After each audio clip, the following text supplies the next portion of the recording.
அஸ்ஸலாமு அலைக்கும், welcome back to our channel. இன்றைக்கி நம்ம மட்டன் கிரேவி எப்படி வைக்கிறதுன்னு பார்க்கலாம். நான் அந்த மட்டன் க்ளீன் பண்ணி குக்கரில் வந்து 4 விசில் வச்சு நான் பாயில் பண்ணி எடுத்துருக்கேன். மட்டன் நல்லா பாயில் ஆகிடுச்சு.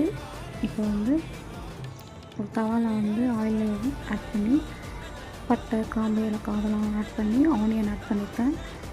இதை நல்லா சாட்டேட் பண்ணிவிட்டு ஜிஞ்சர் கார்லிக் பேஸ்ட் ஆட் பண்ணியிருக்கேன்.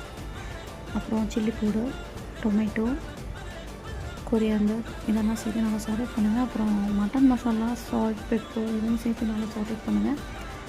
அப்புறம் நல்லா பச்சை வாசனை போன வாட்டி நம்ம மட்டன் பாயில் பண்ண மட்டனையும் ஆட் பண்ணி நல்லா மிக்ஸ் பண்ணி விட்டுக்கிறோங்க. இதை நல்லா கொதிச்சோம் நல்லா க்ரீமியான கண்டென்ஸில் வரும்போது இப்போ நம்ம பொட்டேட்டோ ஆட் பண்ணிக்கலாம். மோஸ்ட்டாக ராமன் ஸ்டைல்லாம் நாங்கள் வந்து பொட்டேட்டோ ஆட் பண்ணுவோம். ஸோ அதனால் நல்லா டேஸ்ட் கிடைக்கும். வீடியோ பிடிச்சிருந்தா லைக் பண்ணுங்கள், சப்ஸ்கிரைப் பண்ணுங்கள். அஸ்ஸலாமு அலைக்கும்.